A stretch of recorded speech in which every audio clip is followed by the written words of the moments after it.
भागी हुई बहू। नेहा और मयंक एक दूसरे से प्यार करते थे।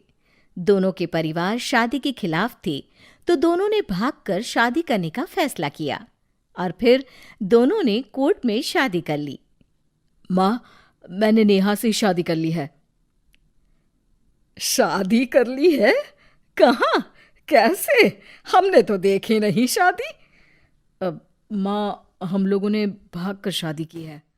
अच्छा जी, तो ये लड़की घर से भागी हुई है और अब मेरे घर की बहू बनेगी। अरे ना जी ना, मैं ऐसी लड़की को कभी अपने घर की बहू ना बनाऊं जो भाग कर शादी करती है। अरे मोहल्ले आस पास सब जगह इज्जत है हमारी। माँ, अगर मैं भागी तो मयंक के लिए भागी ना। और मयंक और मैं स्कूल के समय से प्यार करते हैं, इसमें गलत क्या है? तभी नेहा को ढूंढते उसके मम्मी पापा भी वहां आ जाते हैं। दोनों के गले में वरमाला देखकर नेहा की माँ बोल पड़ती है।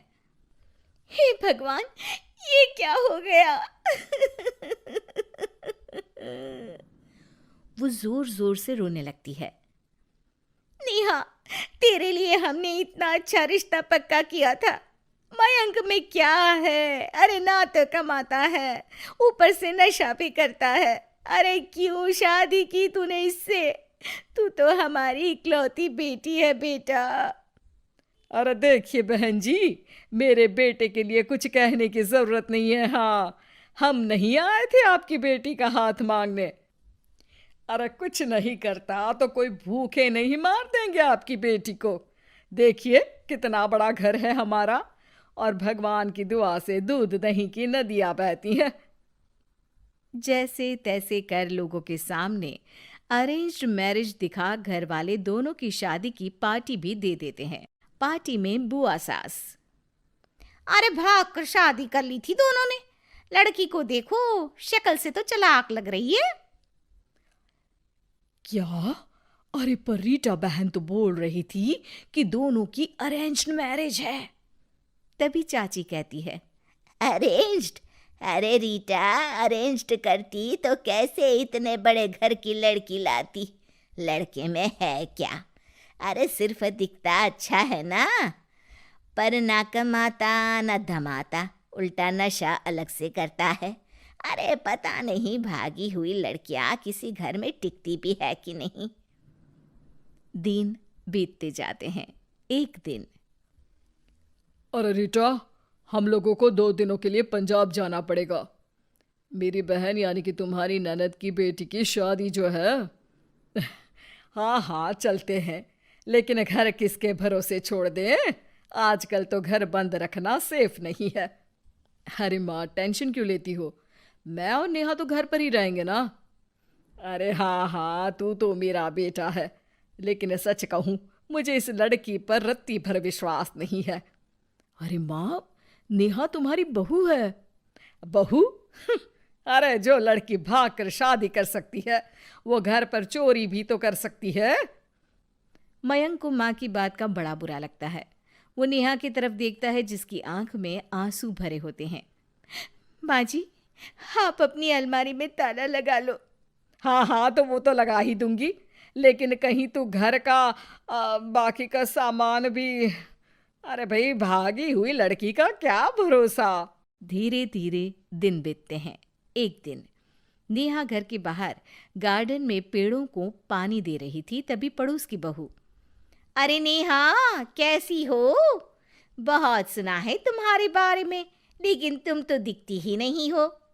हाँ, वो बस घर का काम करने में समय ही नहीं मिलता। अच्छा अच्छा, शाम को ना मेरे घर आना, बैठकर गप्पे लड़ाएंगे हम। जी जरूर। तभी उस पड़ोसन की सास आ जाती है। अरे बहू, ये किससे बात कर रही है? अरे माँ जी, ये ना शर्मा आंटी की बहू नेहा है, जो मयंक भैया की बीवी है। हाँ हाँ, बस सबको पता है ये कौन है और कैसी है। इससे ज्यादा मेल जोल रखने की कोई जरूरत नहीं है। पता है, भागी हुई लड़की है ये, शादी से पहले भागी थी ये। तभी वहां मयंक आ जाता है। क्या हुआ आंटी जी? अब अरे नहीं नहीं, कुछ नहीं। मयंक बेटा, कैसे हो? बड़े हैंडसम लग रहे हो। इस टाइम पर भी घर पर? अरे हाँ हाँ, अच्छा मैं भूल गई थी, तुम वैसे कोई काम धाम करते ही नहीं हो ना। अच्छा ठीक है, चलो फिर मिलते हैं। मयंक नेहा के सामने अपनी और उसकी बेइज्जती सुनकर परेशान हो जाता है। कोई बात नहीं, रहने दीजिए, आप परेशान मत हो, सब ठीक हो जाएगा। एक दिन नेहा की माँ उसके घर आती है। अरे आइए आइए, कैसे आना हुआ? नेहा को लेने आई है क्या? अरे नहीं नहीं बहन जी, अब तो नेहा मयंक की बीवी है, मैं तो उसे करवा चौथ देने आई थी। माँ ने सास और नेहा को सोने का सेट दिया, खाने पीने के ढेर सारे सामान देकर कहती है, बहन जी, मैंने ये सब अपनी बेटी की किसी कामकाजी अच्छे पढ़े लिखे परिवार के लड़के से शादी करने के लिए रखा था, लेकिन नेहा को मयंक पसंद था तो उसकी शादी अच्छे से नहीं कर पाई। अरे बस बस, हम लोगों को सुनाने की जरूरत नहीं है। मेरे मयंक ने भी अच्छी पढ़ाई लिखाई की है। वैसे संस्कार तो दिए हैं कम से कम मैंने अपने लड़के को, वरना कौन अपनी बेटी को भागने के संस्कार देता है? आपकी बेटी ने तो भाग कर शादी की है। माँ को सास की बात का काफी बुरा लगता है। वो वहां से चली जाती है। नेहा भी माँ का दिया सारा सामान लेकर अपने कमरे में चली जाती है। एक दिन, अरे नेहा, तेरी माँ ने जो मुझे वो बड़े बड़े सोने के जेवर दिए थे ना, वो वापस कर मुझे। उस दिन तो मैंने कुछ कहा नहीं था, जरा ला कर तो दे, मैं अपनी बेटी को दे दूंगी। तभी वहां मयंक हाथ में मिठाई का डिब्बा लेकर आता है। अरे क्या हो गया, तुझ जैसे निठल्लू की नौकरी लग गई क्या? माँ, तुझे अपने बेटे पर विश्वास नहीं, लेकिन नेहा को मुझ पर पूरा विश्वास है, और अब मैं उसे समाज में सम्मान दिलाकर रहूंगा। सारे गहने बेचकर मैंने अपना कारोबार शुरू किया है। अरे वाह वाह वाह वाह, भागी हुई लड़की का भी कोई सम्मान करता है क्या? देखा, बेच दिया ना गहना। शाम को करवा चौथ की पूजा में सारे अड़ोस पड़ोस के साथ कई औरतें पार्क में पूजा कर रही होती है कि नेहा भी वहां आ जाती है। नेहा सज धज कर वहां की सभी महिलाओं में सबसे सुंदर लग रही थी। अरे अरे, तुमने भी व्रत रखा है क्या? किसके लिए? जिसके साथ भाग कर आई हो उसके लिए। तभी वहां मयंक आ जाता है।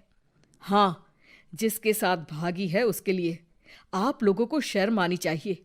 एक औरत होकर एक औरत के साथ ऐसी बातें कर रही हैं। अगर नेहा भागी तो मैं भी तो भागा था। फिर अकेली नेहा क्यों जिम्मेदार हो? वो कम से कम आप लोगों से तो लाख गुना अच्छी है। आप लोगों ने एक अच्छे पैसे कमाने वाले इंसान से शादी की, लेकिन मेरी बीवी ने मुझ जैसे लड़के पर विश्वास कर ना सिर्फ मुझसे शादी की, पर मुझे ठीक राह पर भी लेकर आई। तो हाँ, जितनी नेहा जिम्मेदार है भागी हुई कहलाने को, तो मैं भी भागा हुआ ही हूं। लड़का हूं तो इसका मतलब ये नहीं कि मैं जो करूं वो ठीक हो। सभी को मयंक की बात समझ में आ जाती है। वो नेहा को गले लगाकर साथ में पूजा करने लगते हैं।